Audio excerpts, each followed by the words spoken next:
Nah, yang kedua, apakah kalau untuk makanan atau misalnya seperti sabun atau apa, itu kan perlu BPOM, Pak. Apa Ya, perlu kita ngurus izin dulu atau branding dulu yang kita utamakan, Pak? oke. Nah, terima kasih, Eh, Pak. Pertanyaan menarik. Eh, yang pertama untuk kaum milenial ya, anak-anak muda Ya, ya. mungkin Nah, mungkin supaya up to date betul, di Pak. segala zaman mungkin ya. Maksudnya bagaimana brandnya itu bisa survive di segala zaman ya Pak Julius atau Pak Hansen Oke, ya. Maksudnya Ya, begitu ya. Nggak betul. Ya, ketinggalan gitu loh maksudnya. nggak ya. ketinggalan ya. Oke. Tapi lebih disasarkan kan pasti generasi muda sekarang, Ya, lebih ke sosmed gitu. oke. Eh, Oke, saya jawab dengan kasus ya, sehingga mungkin bisa jadi ada insight lain, tapi juga bisa jadi menjadi jawabannya meskipun tidak sepenuhnya. Eh, Masih ingat sekitar menjelang tahun milenium baru, ada merek mobil waktu itu dari Mazda, mereknya E2000. Betul ya? Ya, Pak. Benar, Pak. Lalu ada merek fashion, itu baju pria, mereknya adalah M2000, M2000 juga. Itu di salah satu produk andalannya juga dari yang Matahari waktu itu.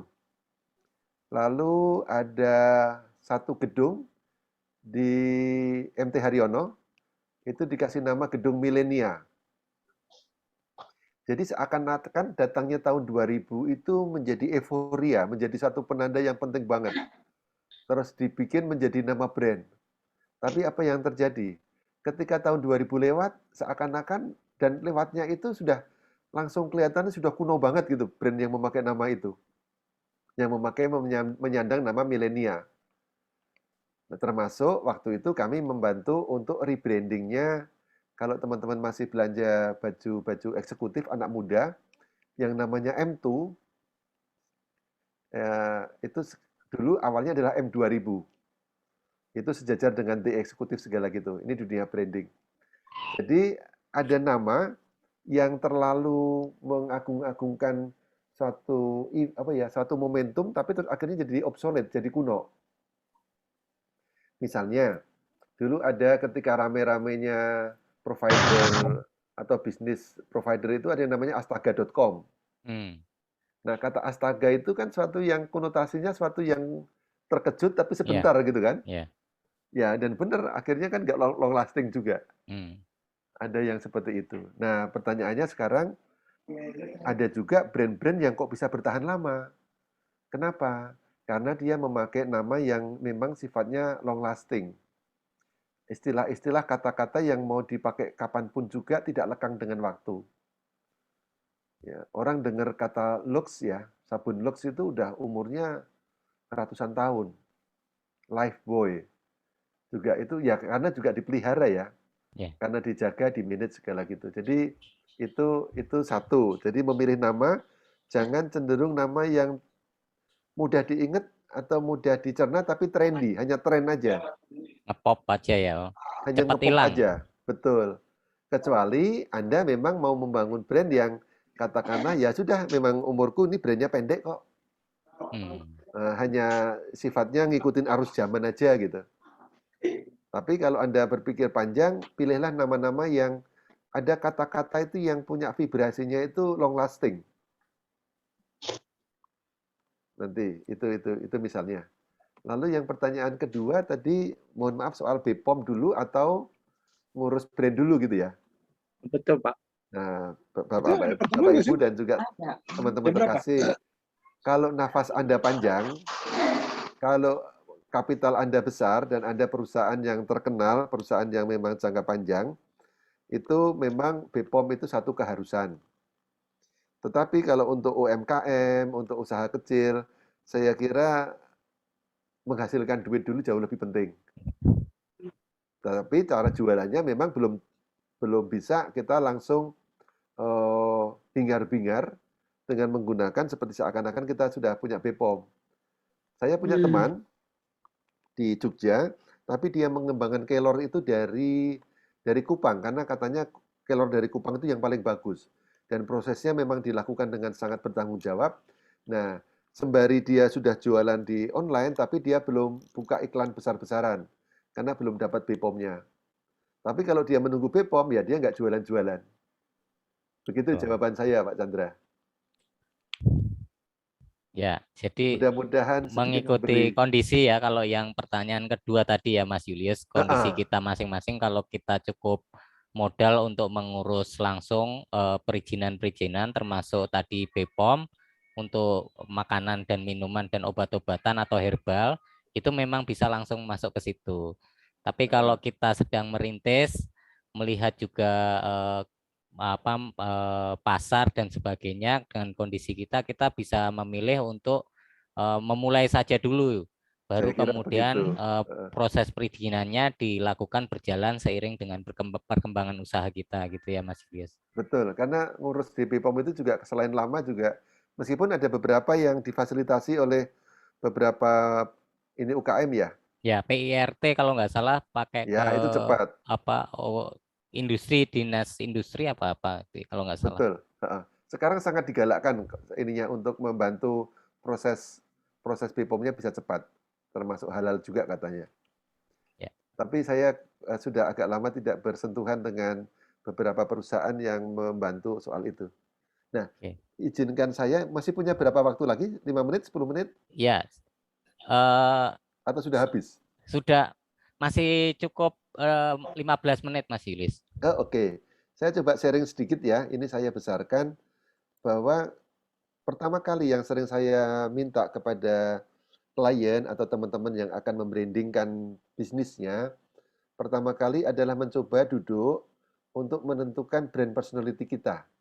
Kita ingin dikenal brand kita, entah itu di bidang produk maupun di bidang jasa, itu menentukan brand personality-nya. Secara garis besar misalnya, kalau kita bicara alat-alat berat seperti jual apa traktor atau mesin-mesin apa itu truk-truk yang double decker atau forwarding gitu. Pilihlah nama-nama yang pasti situ nggak kita ngomong terlalu ke feminin kalau industri ke alat-alat berat. Ya, Sehingga brand personality itu penting. Nah, tolok ukurnya kurang lebih ada sekitar berapa item nih. Dari soal gender, Anda mau lebih dipersepsi ke feminin atau maskulin? Lalu dari tone-nya, Anda mau yang serius atau yang playful? Kalau bisnis bank yang kaitannya dengan finansial pasti sesuatu yang serius. Kalau dia playful ya mana orang bisa akan lebih percaya. Kalau Anda bisnis klinik ya pasti harus ya agak sedikit ya serius tapi juga ada warm-nya. Tapi jangan jangan terlalu playful, nanti orang nggak percaya karena klinik itu orang ke situ datangnya dalam bentuk drive-nya motivasi rasional. Tapi kalau mau bikin TK, bikin PAUD, terlalu serius juga nanti siapa yang mau sekolah situ. Lalu values, values itu maksudnya premium atau yang affordable. Istilahnya premium atau ekonomis. Harus kita tentukan. Lalu time-nya mau lebih ke klasik atau modern, umurnya untuk anak-anak atau anak muda. Nah, tadi Mas Chandra ketika mau ngomong pilih brandnya ya pasti yang cenderungnya harus dipersepsi bagus oleh anak muda. Lalu ada soal energi yang ingin dipancarkan di situ. Lebih berteriak atau lebih bersifat lipat apa ya, powerful tapi tidak lebih halus. Nah, ini tolok ukur ini kan ada bar nih. Ada kutub dari feminin ke maskulin. Anda tentukan kira-kira ada di mana? Cenderung ke kanan, cenderung ke kiri, atau di tengah. Nah, itu baru dari situ nanti ditentukan pilih pilih namanya dan pilih font. Nah, ini boleh saya lanjutkan 2 slide saja. Coba. Sorry kok. Nah, ini. Ini sequence dari pengenalan logo. Itu dari bentar tempat saya kok nggak bisa jalan.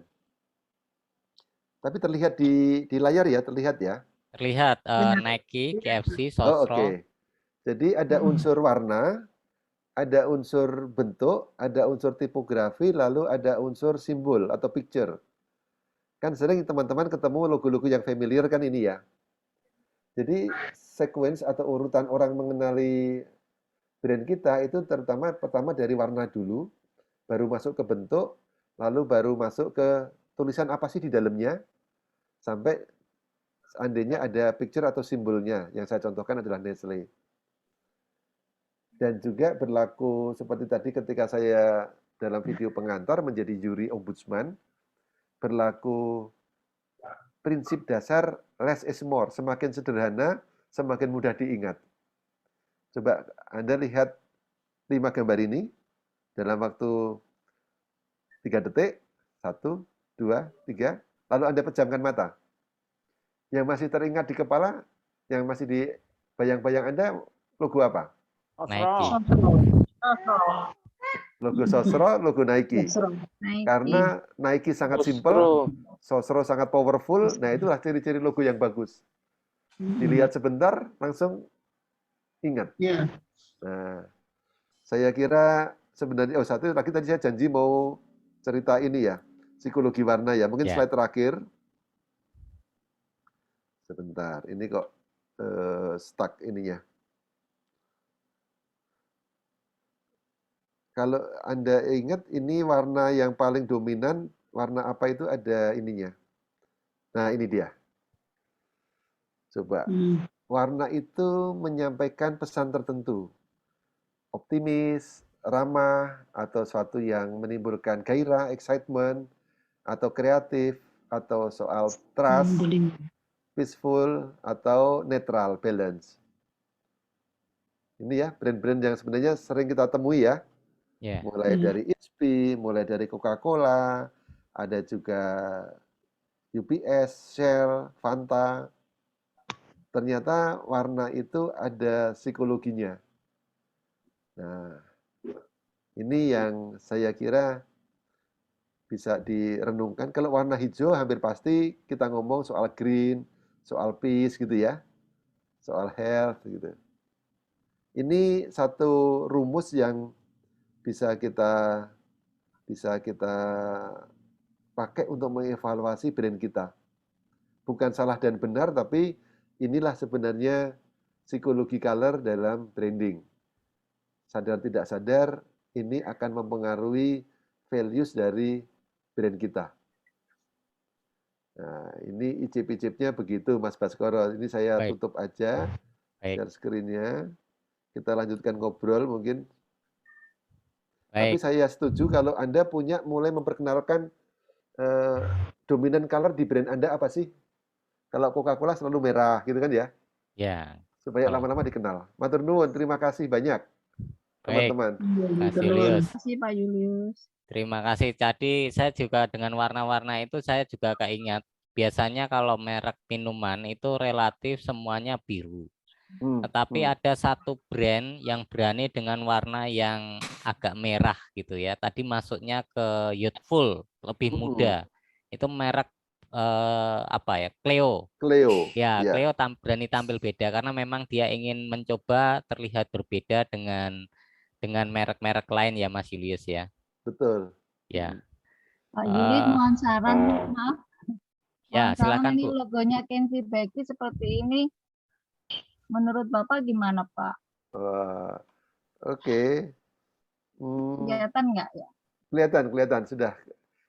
Antara warna background dengan warna fontnya sebaiknya kontras, Bu Fonti. Iya, ini warna fontnya hitam, backgroundnya itu orange. Orange ya? Kok ya. Tadi yang kelihatannya warna backgroundnya jadi kayak orange tua aja ya? Iya, betul. Mungkin karena di kamera jadi berbeda. Kamera, iya. Oke, iya. Ya, tapi yang penting kontras dan dari jauh kelihatan. Iya. Kebaca ya, Pak? Jadi ada unsur visibility dan readable. Mudah dilihat dan mudah dibaca. Itu penting. Dan kalau memakai warna, memakai kombinasi warna, jangan sampai level kontrasnya itu beda-beda.